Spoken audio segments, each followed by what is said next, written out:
Hello everyone, good evening. आज अपन topic पढ़ेंगे पोषक तत्वों के बारे में। पिछली क्लास में अपन ने पढ़ा था कि भेड़ की नस्ल, गाय की नस्ल जो ट्रिक कॉन्शस में बनाने के लिए अपन आज पढ़ेंगे पोषक तत्व। क्या पढ़ेंगे? पोषक तत्व। पोषक तत्व के बारे में plant nutrients, plant nutrients, plant nutrients, पोषक तत्व। पहले तो इसके बारे में पढ़ेंगे पोषक तत्व की परिभाषा क्या होती है। पोषक तत्व की परिभाषा, पोषक तत्व की परिभाषा यानी पोषक तत्व क्या होते हैं। जैसे पौधे को टोटल अगर मुझे कुल कितने पोषक तत्वों की आवश्यकता होती है तो कुल तो होती है पौधे को 21। अगर मुझे आवश्यक पोषक तत्व पौधे को कितने होती है 17। कितनी होती है आवश्यक? तो मुझे दोनों क्वेश्चन अलग है। अगर मुझे टोटल तो 21 है और आवश्यक मुझे 17 है तो इसकी परिभाषा है पोषक तत्व ऐसे पोषक तत्व, ऐसे पोषक तत्व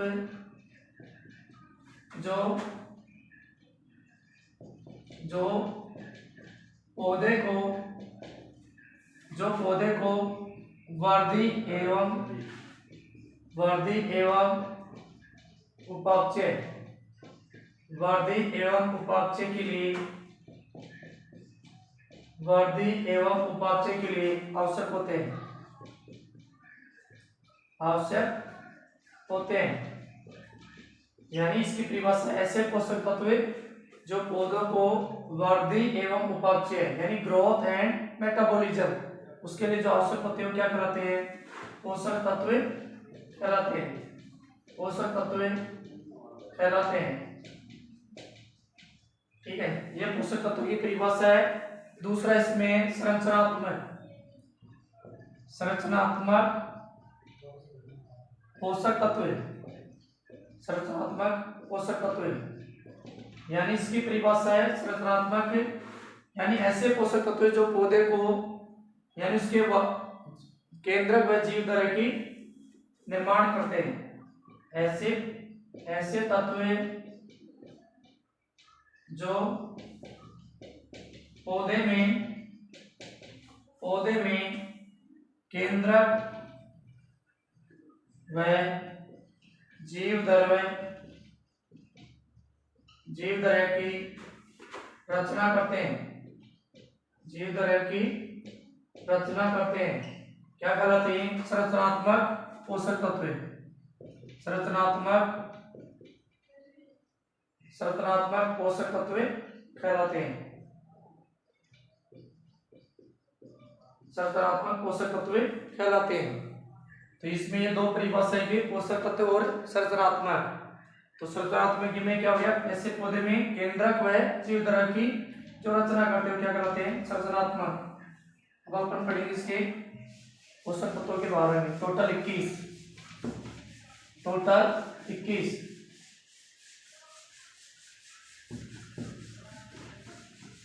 अब अपन एक सारणी बनाए इसमें। तो सारणी इसमें जैसे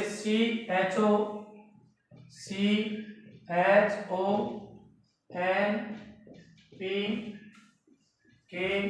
calcium, magnesium, sulphur, iron, manganese, zinc, boron, chlorine, copper, molybdenum और निकेल।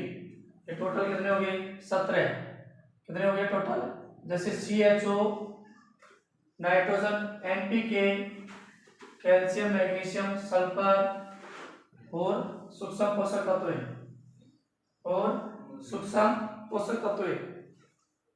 जैसे सूक्ष्म पोषक तत्वों की संख्या टोटल कितनी है? 21 यानी 1 2 3 4 5 6 7 8 यानी टोटल तो हो गए 21। वैसे लेकिन सूक्ष्म पोषक तत्वों की संख्या है 8। अब इनमें से क्वेश्चन आता है कौन सा सूक्ष्म पोषक तत्व है जो इसमें से 17वां कौन सा पोषक तत्व है? 17 इसमें है निकेल। 17वां कौन सा है? Nickel.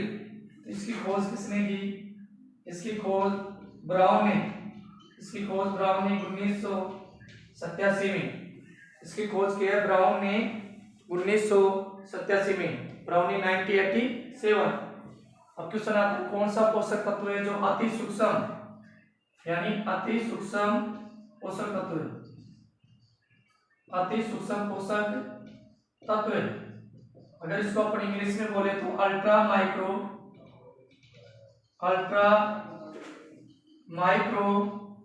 Nutrient, ultra micro nutrient. अति सूक्ष्म पोषक तत्व कौन सा है? मोलिब्डेनम। ठीक है, क्वेश्चन है कि कौन सा सूक्ष्म पोषक तत्व है जो पौधे को सबसे अधिक आवश्यक होता है? तो सबसे अधिक होता है लोहा, सबसे अधिक आवश्यक होता है लोहा, सबसे अधिक आवश्यक होता है आयरन या लोहा। अब इसके बाद में कौन सा सूक्ष्म पोषक तत्व है जो पौधे को सबसे कम आवश्यक होता है? मोलिब्डेनम, सबसे कम आवश्यक होता है मोलिब्डेनम। क्वेश्चन आता है कि प्राथमिक, अब ये CHO ये कौन से कहलाते हैं? क्रियात्मक। कौन से पोषक तत्व है? क्रियात्मक पोषक तत्व है, क्रियात्मक पोषक तत्व है। अब CHO कार्बन हाइड्रोजन ऑक्सीजन ये पौधे का कितना प्रतिशत भाग यानी कितना 94 से 95% भाग का निर्माण करते हैं। और ये सबसे ज्यादा कहां से प्राप्त होते हैं? जल प्लस वायु। ये क्वेश्चन आता है कि पौधे का 94 से 95% भाग कौन से पोषक तत्व है? कार्बन हाइड्रोजन और ऑक्सीजन, CHO 94 से 95। अब है प्राथमिक या मुख्य पोषक तत्व है, प्राथमिक या मुख्य पोषक तत्व है। प्राथमिक या मुख्य पोषक तत्व कौन से? नाइट्रोजन, फास्फोरस और पोटास। दूसरा है द्वितीयक पोषक तत्व है यानी गौण या द्वितीयक पोषक तत्व है, गौण या द्वितीयक पोषक तत्व कौन से है? Calcium, magnesium, sulphur, calcium, magnesium और सल्फर। अब क्वेश्चन आता है कि जैसे कैल्शियम कोशिका भित्ति अवयव के निर्माण के लिए कौन सा पोषक तत्व है? कैल्शियम किसके लिए? कोशिका भित्ति, सेल वॉल, कोशिका भित्ति, सेल वॉल के लिए कौन सा है? कोशिका भित्ति के लिए कैल्शियम। क्वेश्चन आता है कि तिलहनी फसलों में तेल की मात्रा, सल्फर, तिलहनी फसलों में तेल की मात्रा बढ़ाता है सल्फर, तिलहनी फसलों में तेल की मात्रा को बढ़ाता है, तिलहनी फसलों में तेल की मात्रा को बढ़ाता है सल्फर। मैग्नीशियम का कार्य होता है, मैग्नीशियम क्या पौधे में क्लोरोफिल या पर्णहरित के निर्माण के लिए आवश्यक होता है, क्लोरोफिल या पर्णहरित के निर्माण के लिए आवश्यक होता है। अब क्वेश्चन आता है कि कौन सा इसमें जिंक है? जिंक, अब ये जिंक क्या करता है पौधे में? इसका कार्य होता है जो ऑक्सीजन हार्मोन होता है उसके संश्लेषण के लिए कौन सा पोषक तत्व है? जिंक। ऑक्सीजन हार्मोन के संश्लेषण के लिए कौन सा पोषक तत्व है? जिंक। और ये टोटल 8 जो है सूक्ष्म पोषक तत्व है। सूक्ष्म पोषक तत्व को इसको इंग्लिश में बोलते हैं माइक्रो या ओलिगो। इसको जैसे सूक्ष्म पोषक तत्व को बोलेंगे अपन इंग्लिश में इसको। कई बार क्वेश्चन इन्हीं से एग्जाम में पूछा जाता है। सूक्ष्म पोषक तत्व को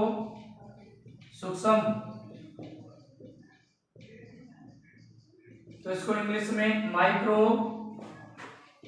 ओलिगो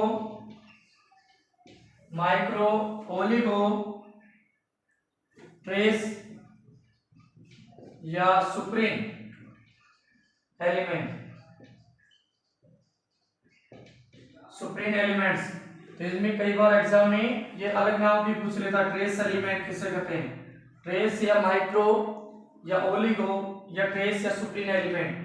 तो ये 8 है इसमें, iron, manganese, zinc, boron, chlorine, copper, molybdenum और निकेल। अब इसमें से कई बार मोलिब्डेनम का क्वेश्चन है। मोलिब्डेनम का कार्य होता है, और ये मोलिब्डेनम क्या है? दलहनी फसलों में दलहनी फसलों में नाइट्रोजन स्थिरीकरण की मात्रा को बढ़ाता है। नाइट्रोजन स्थिरीकरण की मात्रा को बढ़ाता है। कई बार क्वेश्चन आता है दलहनी फसलों में नाइट्रोजन स्थिरीकरण की मात्रा को बढ़ाता कौन सा पोषक तत्व है? मोलिब्डेनम। मोलिब्डेनम है दलहनी, और मोलिब्डेनम की कमी से फूल गोभी में विप्टेल रोग होता है। कौन सा रोग होता है? विप्टेल एक दैहिक विकार, फिजियोलॉजिकल डिसऑर्डर होता है। और ये जो मोलिब्डेनम विप्टेल होता है ये अम्लीय मृदा में होता है। कौन सी मृदा में? अम्लीय मृदा में। अब बोरोन का कार्य होता है, बोरोन क्या करता है? जो भी पोलन ट्यूब ग्रोथ होती है पौधे में, पोलन ट्यूब ग्रोथ उसकी वृद्धि को बढ़ाने के लिए, जो परागकण नलिका होती है उसकी वृद्धि को बढ़ाने के लिए कौन सा पोषक तत्व है? बोरॉन। और क्लोरीन की बात करें, क्लोरीन सबसे ज्यादा कौन सी सब्जी में? सबसे अधिक जो सब्जी है कुकुम्बर, खीरा। सबसे अधिक जो कुकुम्बर जो खीरा उसमें पाया जाता है क्लोरीन पोषक तत्व। जबकि कॉपर सबसे अधिक, अगर सब्जी की बात करें कौन सी सब्जी में सबसे अधिक जो सब्जी है पॉइंटेड गार्ड, परवल, जो परवल सब्जी होती है परवल, पॉइंटेड गार्ड होती है परवल। और ये परवल होती है जो डाइसियस होती है। परवल क्या होती है? डाइसियस। डाइसियस क्या होता है? अगर इसकी बात करें, डाइसियस नर व मादा पुष्प, नर व मेल और फीमेल फ्लावर अलग अलग डिफरेंस पौधे पर पाए जाते हैं, यानी अलग अलग पौधे पर पाए जाते हैं, उसको अपन क्या कहते हैं? डाइसियस। तो ये कई बार सब्जी का जो वेजिटेबल क्रॉप में अगर बात करें तो मोस्ट इंपोर्टेंट डाइसियस है पॉइंटेड गार्ड। और पॉइंटेड गार्ड को अपन किंग ऑफ गार्ड भी बोलते हैं, पॉइंटेड गार्ड को। ठीक है, ये इसमें 17 पोषक तत्व है। अभी अपन चार के बारे में और पढ़ेंगे। अभी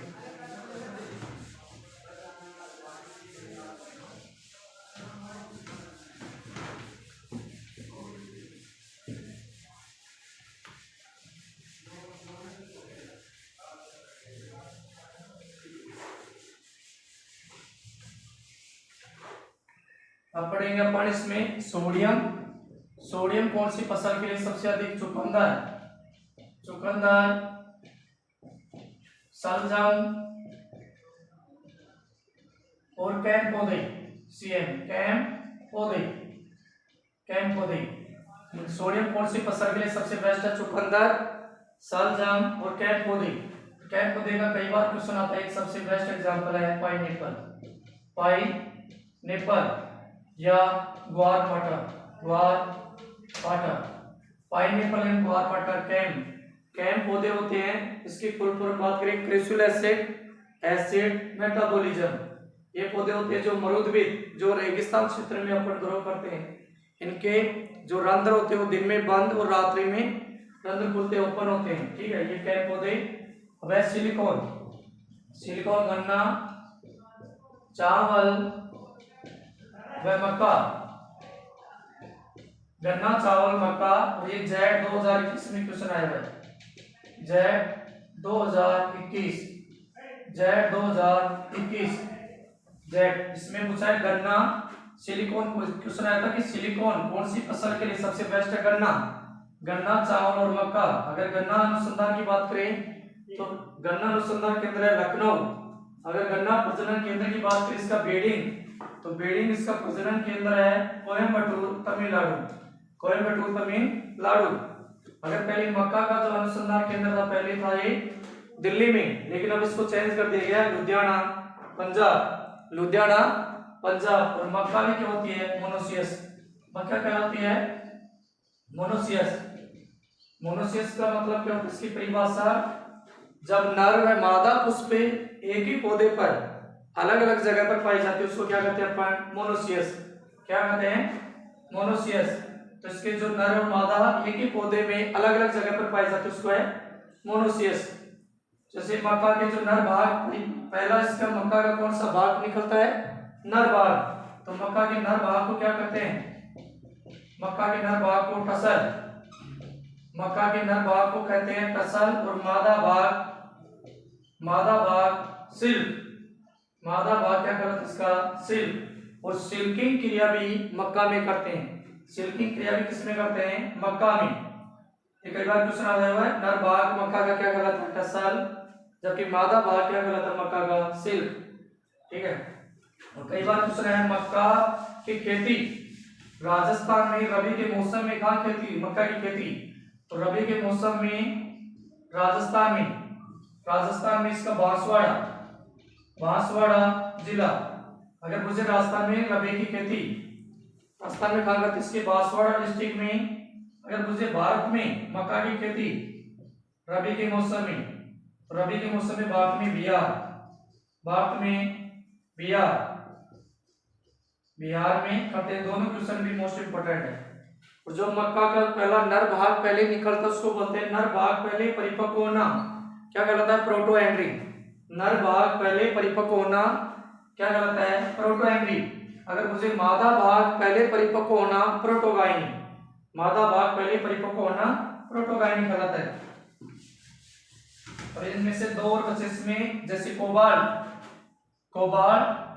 ये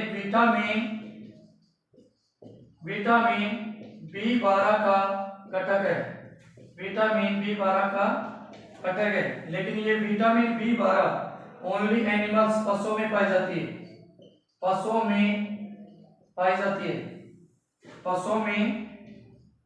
जाती है, जैसे पशुओं में भी कहा ईस्ट यकृत व अंडे में। ये भी जेड 2021 में क्वेश्चन आया हुआ है, जेड 2021 में क्वेश्चन आया हुआ है। किसी विटामिन B12 सबसे ज्यादा कौन से पशुओं में पाई जाती है, पेड़ पौधों में नहीं पाई जाती है। ठीक है, ध्यान रखना है, मोस्ट इंपोर्टेंट क्वेश्चन है ईस्ट यकृत और अंडे में। अब बचा इसमें वेनेडियम जलमग्न खेतों में जिसमें एल्गी पाई जाती है, जलमग्न खेतों में जहां एल्गी पाई जाती है उसमें कौन सा पोषक तत्व है, तो वेनेडियम। टोटल कितने हो गए पोषक तत्व है, अगर इस चैप्टर के बाद टोटल तो हो गए 21। पौधे के लिए कितने पोषक तत्व की आवश्यकता, टोटल 21। अगर वैसे पूछे कि आवश्यक कितने पोषक तत्व है तो 17। तो 17वां पोषक तत्व कौन सा है, निकिल। इसकी खोज किसने की, ब्राउन ने 1987 में 1987। ये इस पोषक तत्व के बारे में पूरा है। तो इसमें से हर साल 2 या 3 क्वेश्चन इसी में जेट ICR BHU में इसी सारणी में से। तो ये आपका पूरा हो गया आपका बेसिक्स के बारे में। फिर अगली क्लास में पढ़ेंगे अपन एक नाइट्रोजन, फास्फोरस, पोटास, प्राथमिक द्वितीय के कौन कौन से पोषक तत्व, इनके कार्य या कमी के लक्षण, इनके कौन कौन से सिम्टम है, ये इसके बारे में अपन अगली नेक्स्ट क्लास में पढ़ेंगे। ओके, आज पढ़ेंगे अपन थोड़ा सा प्लांट जो होते हैं, जैसे प्लांट क्रॉप, उसके बोटनी के बारे में थोड़ा सा। उसके बोटनी क्या, मोनोसियस, डायोसियस, हर्मीएफ्रोडाइट, गाइनोडाइसियस, एंथेसिस क्या होता है। तो एंथेसिस जैसे पहले पढ़ेंगे अपन एंथेसिस यानी एंथेसिस क्या होता है, जब फ्लावर, कोई भी फ्लावर होता है, फूल जब फर्स्ट बार ओपन होता है उसको क्या कहते हैं अपन, एंथेसिस। फर्स्ट यानी फर्स्ट फ्लावर ओपन, फर्स्ट यानी प्रथम बार फूल का खिलना या ओपन होना क्या कहलाता है, एंथेसिस। जब कोई भी फर्स्ट बार फ्लावर ओपन होता है, खिलता है, उसको क्या कहते हैं अपन, एंथेसिस। जैसे उदाहरण, आम में मैंगो में एंथेसिस क्रिया, जो मैंगो में एंथेसिस क्रिया होती है आफ्टरनून, दोपहर में 12 बजे से 2 PM, 12 बजे से 2 PM। ये कई बार क्वेश्चन आया हुआ है, हॉर्टिकल्चर JRF SRF, तो इसमें ICR और JRF SRF में PhD में कई बार क्वेश्चन आया कि मैंगो में एंथेसिस क्रिया, एंथेसिस होता है फर्स्ट बार कोई भी फ्लावर जो फूल ओपन होता है उसी क्रिया को अपन एंथेसिस कहते हैं। अब एक इसमें मोनोसियस कई बार क्वेश्चन आया, मोनोसियस क्या होता है, जब किसी पौधे पर नर व मादा पुष्प, जब किसी पौधे पर नर व मादा भाग, जब किसी पौधे पर नर व मादा भाग एक ही पौधे पर